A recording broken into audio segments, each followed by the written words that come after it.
Le Conseil de développement du Pays basque donc, a tenu son assemblée générale extraordinaire et ordinaire. Donc la première partie, dans l'assemblée générale extraordinaire, nous avons fait voter donc, la possibilité de faire des votes par Internet. C'est sûr qu'avec 311 membres, c'est parfois difficile donc, de réunir tout le monde. Ça a été voté et passé donc, à l'unanimité. Nous avons poursuivi avec l'Assemblée générale ordinaire où nous avons présenté donc, la feuille de route avec l'agglomération avec entre autres donc, des dossiers sur l'habitat, la jeunesse, le plan climat. Et puis après, nous avons présenté aussi les projets avec l'ADEME, notamment pour faire émerger les projets dans la transition écologique et énergétique.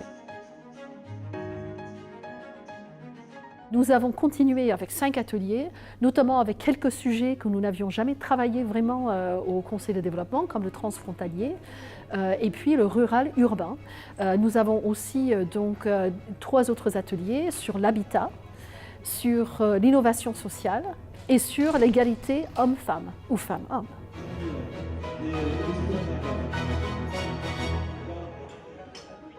Azpimarratu dena da mugak ondorioak dituela besteak beste eguneroko bizitzan eta orduan identifikatu ditugu zen diren mugazgaindiko lankidetza oztopatzen duten elementuak.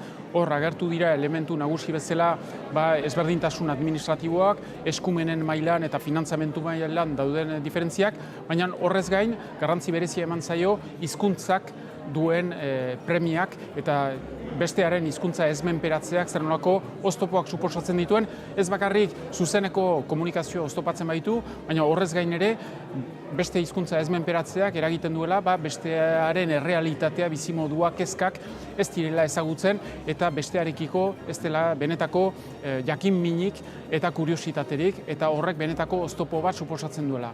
Paradoxa da, une berean, inoiz ez dela hainbesteko instituzionalizazio maila alturik izan mugazgaindiko lankidetzari dagokionez, besteak beste Euroeskualdea badelako, sareta bada, konsortzioa txingudikoa ere bertan da, tresnak badira, beharrezkoa dena da tresna horiek erabiltzea eta batez ere teoriatik, proiektuetatik ekintzara pasatzea. Ce soir, j'ai animé avec une collègue l'atelier concernant la réflexion sur rural-urbain. On a demandé aux gens s'ils étaient ruraux ou bien urbains et on leur a demandé de lever la main et il y en a qui n'ont pas levé la main en disant mais nous on ne sait pas trop ou bien on pense qu'on est dans les deux. Et déjà ça, c'est une réflexion intéressante. Ça veut dire qu'on peut être peut-être rural et urbain en même temps, mais peut-être pas du tout urbain ou rural, mais autre chose. Et c'est peut-être cette autre chose qui va nous mettre sur la voie. Donc c'est tous les possibles qui sont devant nous, c'est-à-dire que c'est un peu de l'utopie pour l'instant, mais on va essayer de casser ce clivage rural-urbain et avec tout ce qu'il y a derrière, notamment d'imperfections, pour pouvoir essayer de créer peut-être un nouveau Pays basque. Ce qui ressort de l'atelier Habitat, c'est un constat qu'il y a une différence énorme entre l'offre de logement et les moyens de la plupart des demandeurs de logement.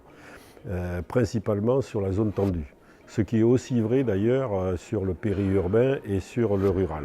Et donc pour ce faire, notre première contribution à la politique de l'habitat, c'était effectivement de promouvoir une offre qui aille du logement d'urgence jusqu'à l'accession à la propriété.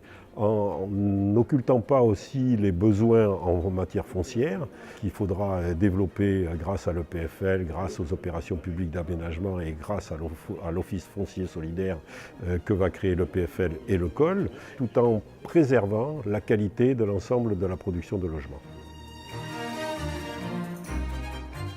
Gure tailera zen berrikuntza sozial arlokoa eta hortik ateratu dira gai biziki konkretu batzuk, adibidez, zer jan behar dugun, nola jan, nun bizi behar dugun, nola mugitu behar dugun hemen iparraldean, eta gai guzi horiek marrazten dute sozial modelo berri bat, eta erronka handiena da nola aldatu jendeen portaera, modelo sozial hori pizteko eta biziarazteko.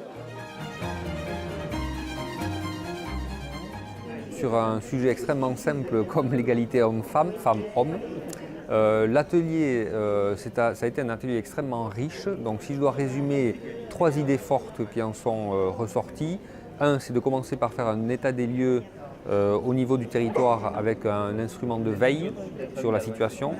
2, c'est de mettre en place, de proposer la mise en place de politiques de prévention au travers des moyens de l'éducation et de la formation et de l'enseignement. Donc essayer de combattre le mal à la racine.